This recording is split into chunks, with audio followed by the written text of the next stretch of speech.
Dr. Hyeon-woo Kim walked into his office at the Seoul Space Research Center, just like any other Tuesday morning. He carried his coffee cup and expected to spend the day looking at boring star charts. But when he turned on his computer, everything changed. Red warning lights flashed across his screen. Emergency messages filled his inbox. The biggest one came from the Galactic Council, the group of alien species that watched over this part of space. Hyeon-woo had never seen them send an emergency message before. His hands shook as he opened the file. The words made his blood run cold.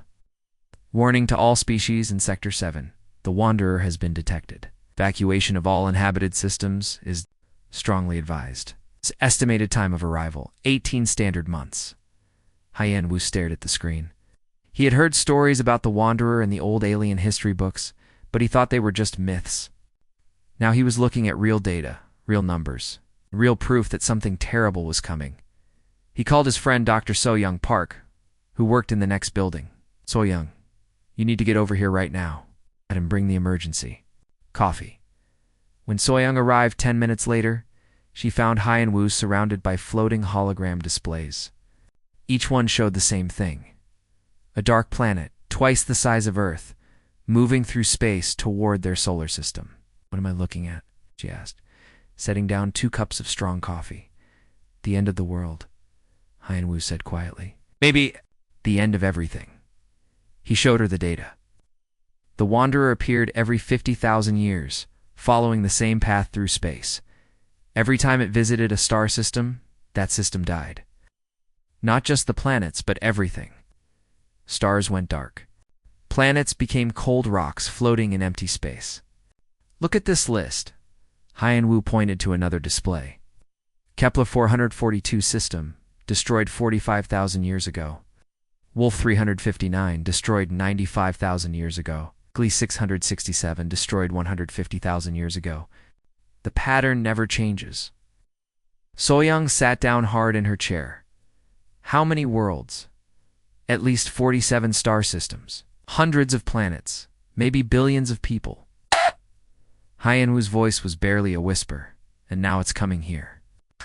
The next hour, going through all the data, the Wanderer was huge, dark, and moved with perfect precision through space. It never slowed down, never changed course, never stopped. It just appeared, destroyed everything, and moved on to the next system.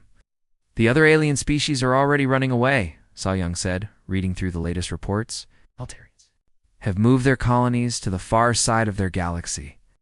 The Vegan Confederation is packing up their space stations.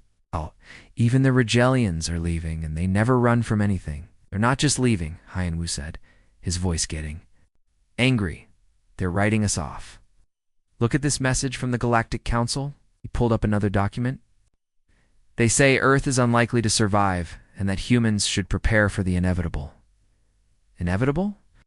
So-young's eyes flashed with anger. Since when do humans accept inevitable?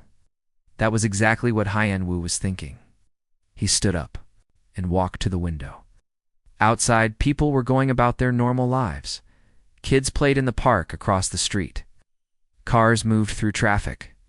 Nobody knew that in 18 months, a planet-sized destroyer would arrive to end everything.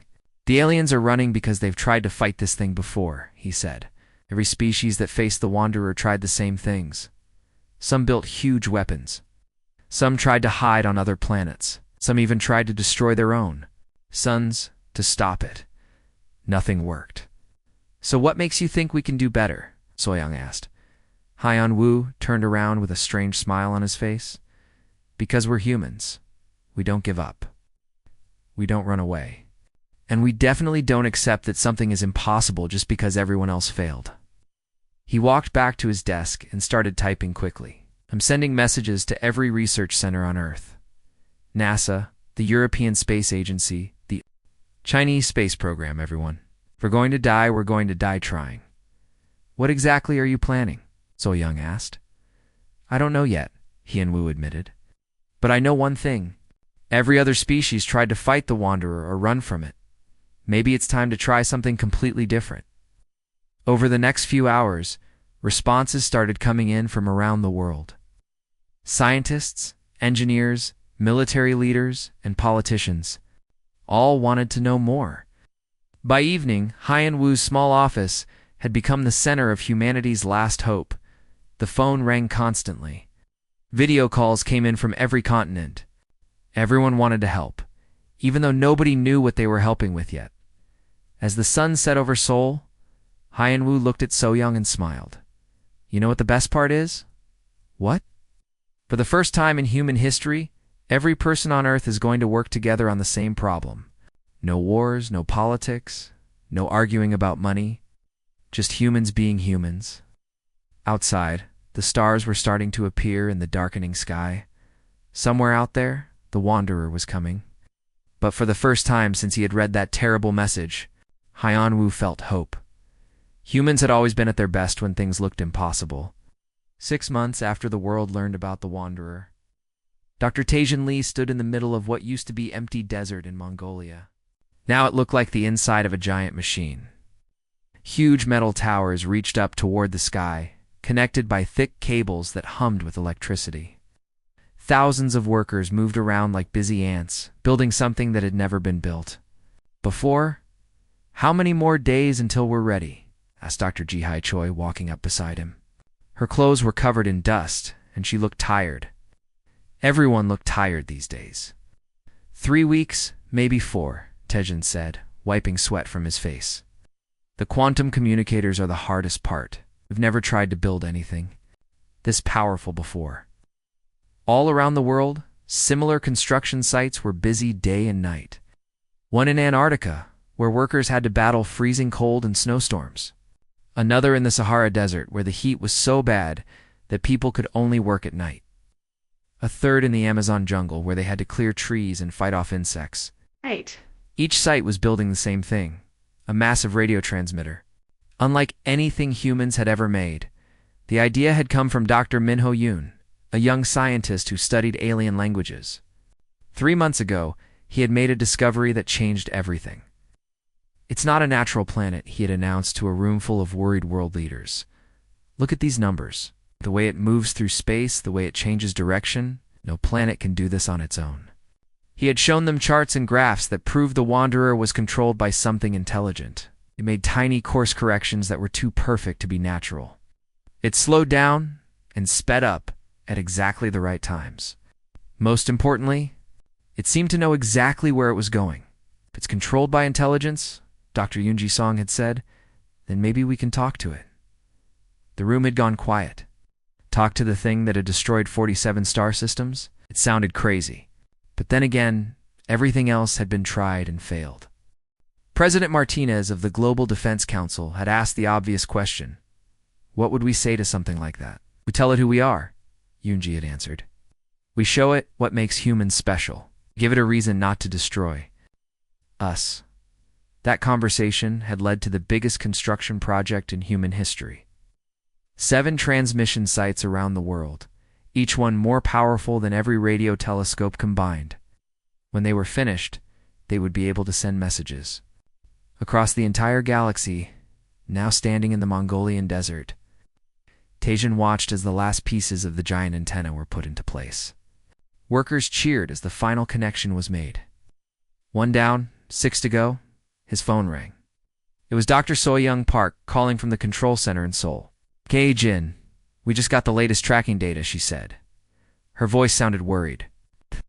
Wanderer has passed Jupiter's orbit. It's moving faster than we expected. How much faster? Taejin asked, though he was afraid to hear the answer. 6 weeks faster. Maybe 2 months if we're lucky. Taejin felt his heart sink. They had been counting on having more time. Can we speed up construction? We're already working 24 hours a day. People are getting hurt because they're so tired. But maybe, So-young paused.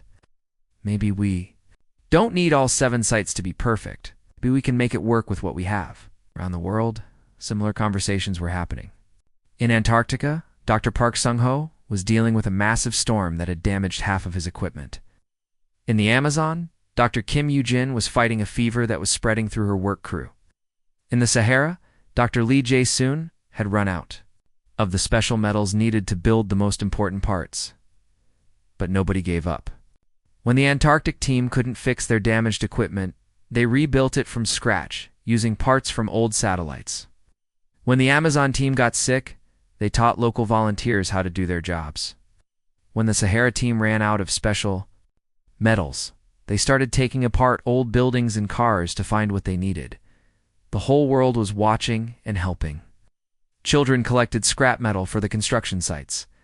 Retired engineers came out of retirement to help with the difficult technical problems. Even countries that had been enemies started working together, sharing resources and knowledge. Dr. Han Woo Kim, who had started it all, traveled from site to site, making sure everything was working together. He barely slept, living on coffee and determination. But every time someone asked him if they could really pull it off, he gave the same answer. We have two. There's no backup plan. 2 weeks before their deadline, something amazing happened. All 7 transmission sites came online at the same time. For the first time in human history, the entire planet was connected by one giant communication system. This is sole control to all stations. Sol Young's voice came through the speakers. We are ready to make history. In the Mongolian desert, Taijin looked up at the sky. Somewhere out there, a dark planet was coming to destroy everything he loved. But for the first time in months, he smiled. Humans had built something impossible. In record time, now they just had to hope it would work. The real test was about to begin. The ground shook under Dr. So-Young. Park's feet as she ran through the underground control center in Seoul. Red lights flashed everywhere, and alarms blared so loudly she could barely think. Above them, the earth was falling apart. How bad is it up there? She shouted to Dr. Hyun Woo Kim, who was staring at screens full of terrible news. Bad, he said, his face pale. The Atlantic Ocean has risen 20 feet. There are earthquakes in places that never have earthquakes.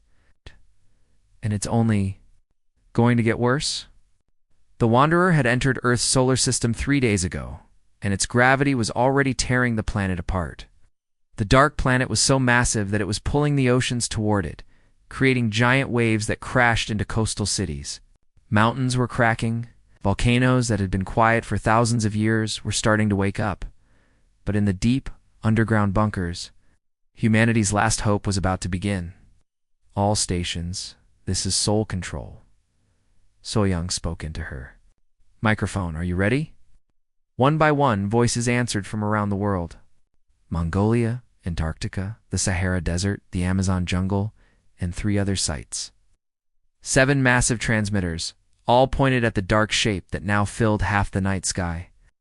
Dr. Yoonji, are you ready with the message? Yoonji asked. Dr. Yoonji?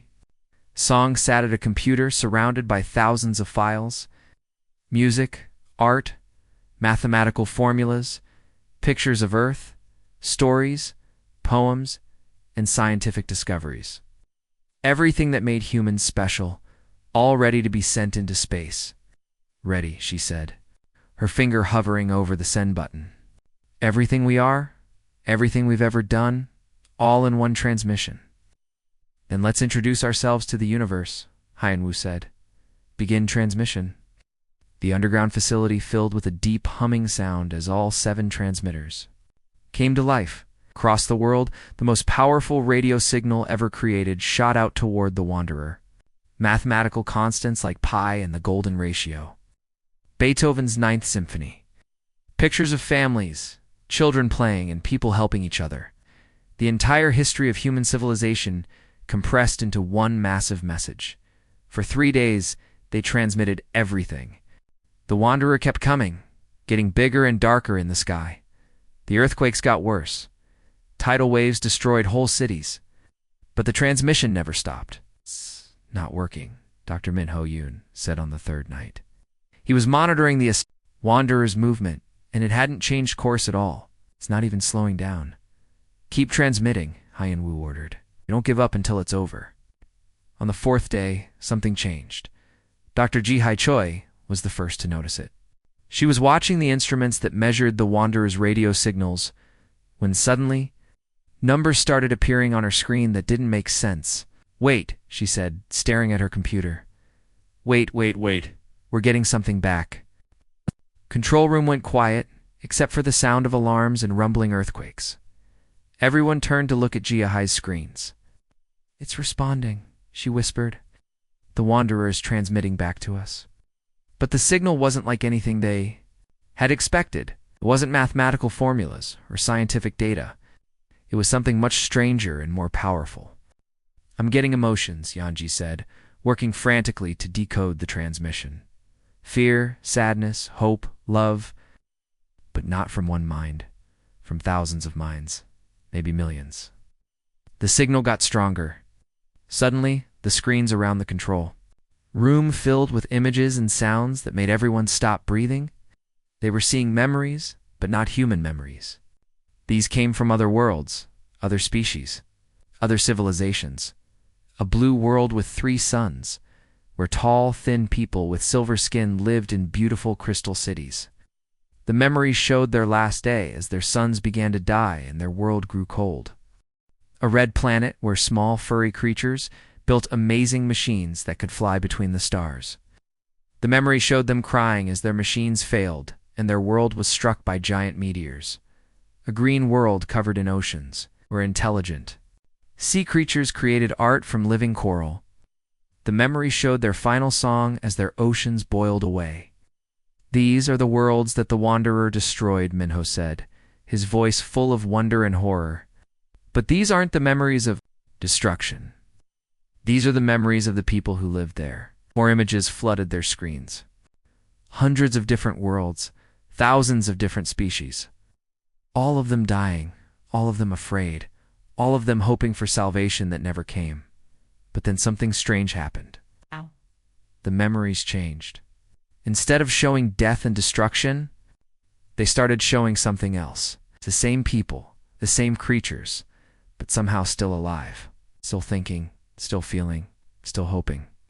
They're not dead, Yunji whispered, tears streaming down her face. They're all still alive, inside the Wanderer. The transmission was getting stronger, more clear. Now they could hear voices, thousands and thousands of voices, all speaking. At once, not in words, but in pure emotion and thought. And all of those voices were saying the same thing. We have been waiting. We have been alone. We have been afraid that we were the last. But now you have spoken to us. Now we know we are not alone. In space, the Wanderer slowed down for the first time in millions of years. Its dark surface began to glow with strange lights, like a city waking up after a long sleep.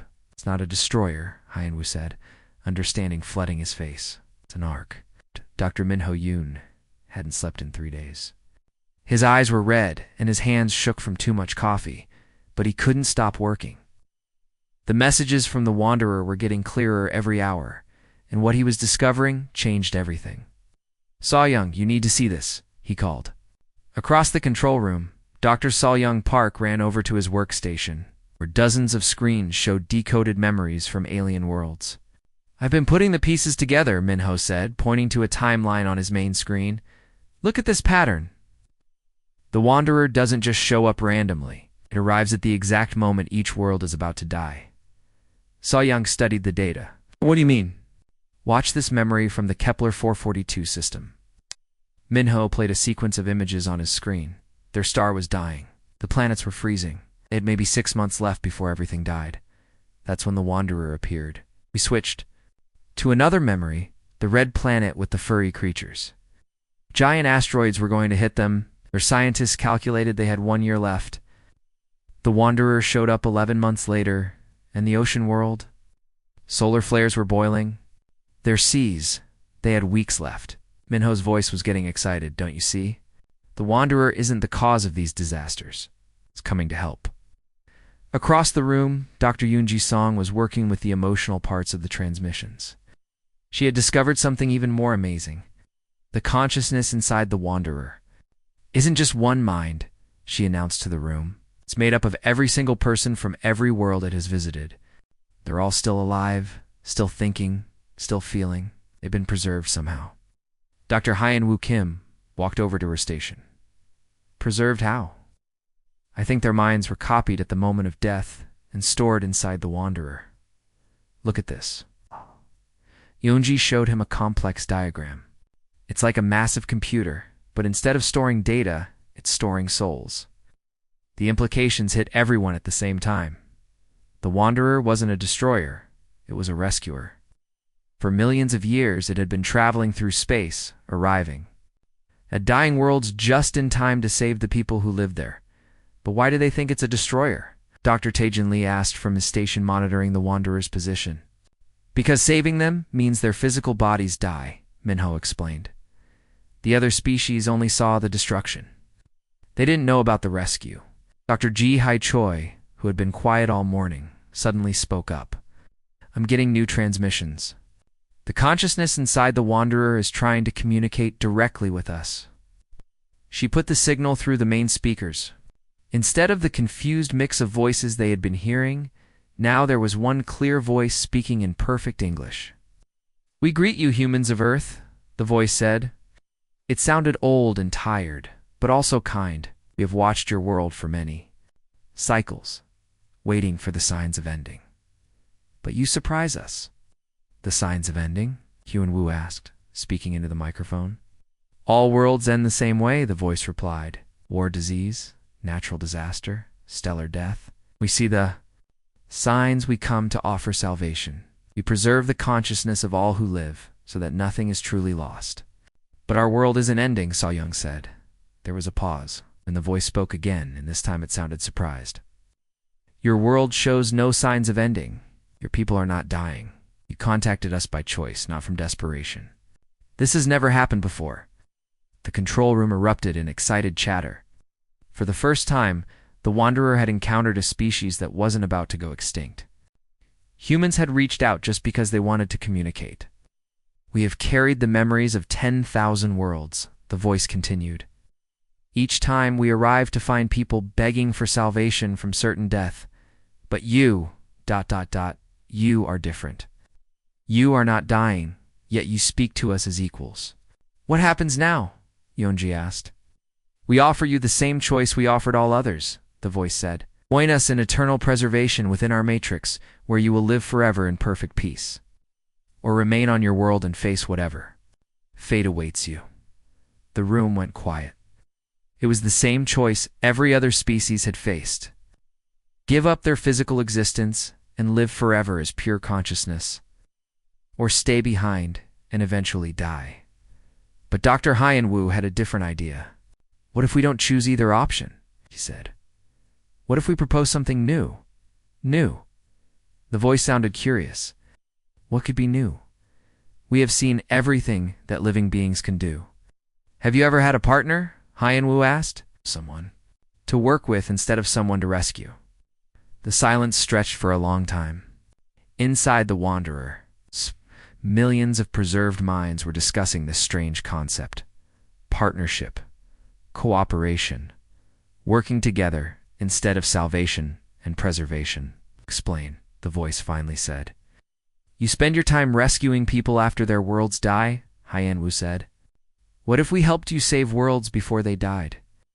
What if we could prevent the disasters instead of just saving the survivors? The idea was revolutionary. Instead of being rescued, humans were offering to become rescuers. Instead of being preserved, they wanted to preserve others. This is unprecedented, the voice said. We must consider. The Wanderer's lights grew brighter as millions of minds debated humanity's proposal. For the first time in its existence, the ancient ark was considering something completely new. Hope the silence felt like it lasted forever. Dr. Hyun-woo. Kim stood in front of the microphone, waiting for the Wanderer to respond to humanity's crazy proposal. Round him, every person in the control room held their breath. Above them, the earth was still shaking from the Wanderer's gravity. But somehow the earthquake seemed less violent now. Your proposal is? Interesting, the ancient voice finally said through the speakers. But we do not understand. Every species we have encountered wanted to be saved. You are the first to offer salvation to others. Dr. Soyoung Park stepped forward. That's because you've only met species that were dying. We're not dying. We can think about helping others instead of just trying to survive. But why would you want to help strangers from other worlds? The voice asked. What benefit does this give you? Dr. Yoon Ji-song smiled at the question. Because that's what humans do. We help each other. We help animals, even help plants grow. Helping others makes us feel good. Inside the Wanderer, millions of preserved minds were having the most intense discussion in their history. The blue-skinned people from the Three-Sun world had never imagined working with their rescuers. The furry creatures from the Red Planet had only thought about survival. The sea people from the Green world had never considered preventing disasters before they happened. "Show us your plan," the voice said. Dr. Minho Yoon activated the holographic display in the center of the room. A three-dimensional map of the galaxy appeared, showing star systems, planets, and the paths that the Wanderer had taken over millions of years. "We've studied your route," Minho said. "You follow the same pattern. You detect a world in trouble. You travel there. You arrive just before everyone dies. You save their consciousness. But what if we could get there earlier? Your ship is amazing, but it's also huge and slow," Dr. Taejin Lee explained. "Humans build small, fast ships. We could scout ahead of you, find worlds that are going to have problems, help them fix those problems before they become disasters." Hologram changed, showing smaller human ships moving ahead of the Wanderer, reaching troubled worlds years or decades before the Wanderer would normally arrive. "And if we can't prevent the disaster?" the voice asked. "Then we help you do what?" "You do best," Dr. Jihai Choi said. "But maybe instead of just preserving consciousness, we could evacuate people to new worlds, give them new planets to live on with their real bodies." The concept was staggering. Instead of death and preservation, there could be life and relocation. Instead of endings, there could be new beginnings. "We have the memories of civilizations that built amazing terraforming technology," the voice said, sounding thoughtful. "The blue-skinned people could make dead planets bloom with life.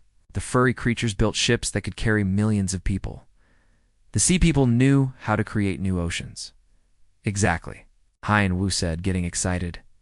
"All that knowledge, combined with human determination and creativity, we could save entire civilizations without anyone having to die." "But what about us?" the voice asked. "We have been traveling for so long, carrying so many souls. What would happen to the consciousness we have preserved?" Dr. Yoonji had been thinking about this problem for hours. What if they could choose? Some might want to stay as pure consciousness, but others might want new bodies, new lives, new chances to experience the physical world, new bodies. "We're getting pretty good at genetics and cloning," she explained. "Maybe we could give some of the preserved minds new physical forms, let them live again if they want to." The lights on the Wanderer's surface began to pulse faster, like a heartbeat speeding up with excitement. The ancient Ark had never considered that the dead could live again, that preservation might not have to be permanent. "This is all theoretical," the voice said. "How do we know it would work?" "We don't," Hien Wu admitted. "But that's what makes it exciting. We'll figure it out as we go.